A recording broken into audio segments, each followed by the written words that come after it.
Hello friends, July 21 ചാന്ദ്രദിനവുമായി ബന്ധപ്പെട്ട് നടത്തപ്പെടുന്ന quiz മത്സരങ്ങൾക്ക് ഉപകരിക്കുന്ന ചോദ്യങ്ങളാണ് ഈ വീഡിയോയിൽ ഉൾപ്പെടുത്തിയിരിക്കുന്നത്. ചാന്ദ്രദിന ക്വിസിൽ ബഹിരാകാശ മേഖലയിൽ നിന്നും ചോദ്യങ്ങൾ പ്രതീക്ഷിക്കാവുന്നതാണ്. അതിനാൽ ബഹിരാകാശ മേഖലകളിൽ നിന്നും കൂടുതൽ ചോദ്യങ്ങൾ ഈ വീഡിയോയിൽ ഉൾപ്പെടുത്തിയിട്ടുണ്ട്. ആധുനിക ബഹിരാകാശ ശാസ്ത്രത്തിന്റെ പിതാവ് എന്നറിയപ്പെടുന്നത് ആര്? ഉത്തരം ഗലീലിയോ ഗലീലി. ഏറ്റവും കൂടുതൽ ഉപഗ്രഹങ്ങൾ ഉള്ള ഗ്രഹമേത്? ഉത്തരം വ്യാഴം. 2014 ചൊവ്വയുടെ ഭ്രമണപഥത്തിൽ എത്തിയ ഇന്ത്യയുടെ ഉപഗ്രഹം ഏത്?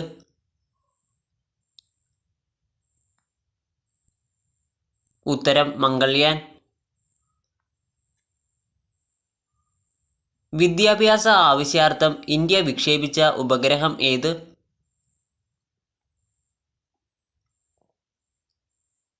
ഉത്തരം എഡ്യൂസാറ്റ്. ചൊവ്വയിലെ ജീവന്റെ സാന്നിധ്യം തേടി നാസ 2011 വിക്ഷേപിച്ച പേടകം ഏത്?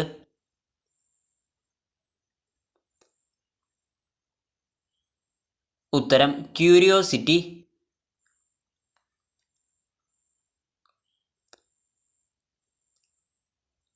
പ്രപഞ്ചം വികസിക്കുന്നു എന്ന് കണ്ടെത്തിയ ശാസ്ത്രജ്ഞൻ ആര്?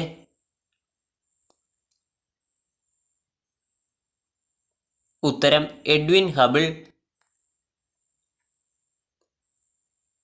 സൂര്യനിൽ ഏറ്റവും കൂടുതൽ അടങ്ങിയിരിക്കുന്ന മൂലകം ഏത്?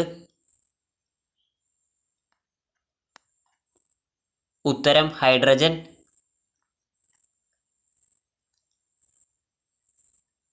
ഏറ്റവും തണുത്ത അന്തരീക്ഷമുള്ള ഗ്രഹം ഏത്?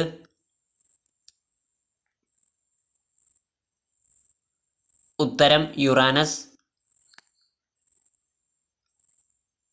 ഏറ്റവും കൂടുതൽ ഭ്രമണ കാലാവധിയുള്ള ഗ്രഹം ഏതാണ്? ഉത്തരം നെപ്റ്റ്യൂൺ.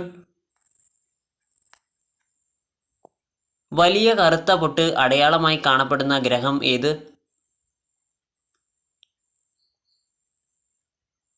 ഉത്തരം നെപ്റ്റ്യൂൺ.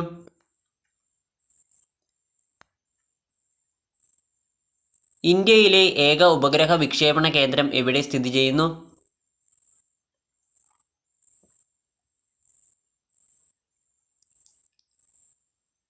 ഉത്തരം ആന്ധ്രാപ്രദേശിലെ ശ്രീഹരിക്കോട്ട.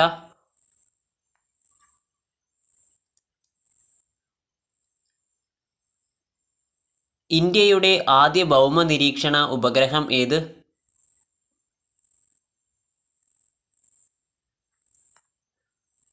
ഉത്തരം ഭാസ്കര 1.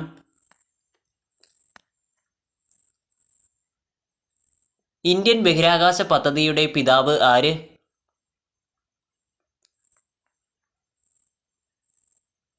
ഉത്തരം വിക്രം സാരാഭായ്. ISROയുടെ ആസ്ഥാനം എവിടെ?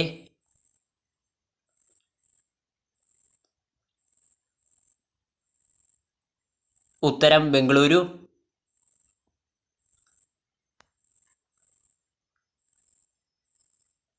ആദ്യത്തെ വനിതാ ബഹിരാകാശ സഞ്ചാരി ആര്?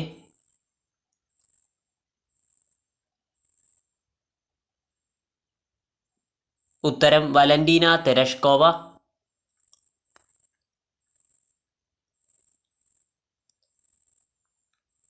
ആദ്യമായി ചന്ദ്രനിൽ ഇറങ്ങിയ പേടകം ഏത്?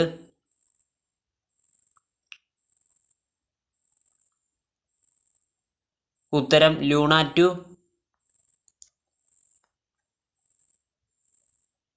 സൂര്യൻ കഴിഞ്ഞാൽ ആകാശത്ത് ഏറ്റവും തിളക്കമുള്ള നക്ഷത്രം ഏത്?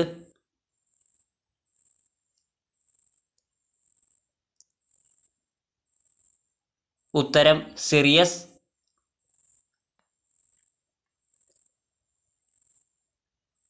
സൗരയൂഥത്തിലെ ഏറ്റവും വലിയ രണ്ടാമത്തെ ഉപഗ്രഹം ഏത്?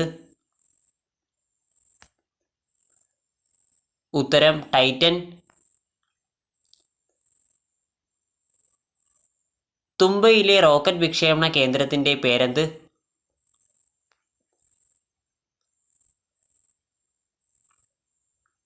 ഉത്തരം വിക്രം സാരാഭായ് ബഹിരാകാശ കേന്ദ്രം.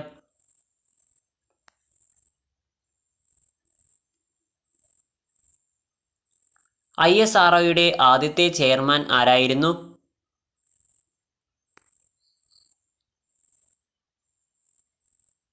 ഉത്തരം വിക്രം സാരാഭായ്.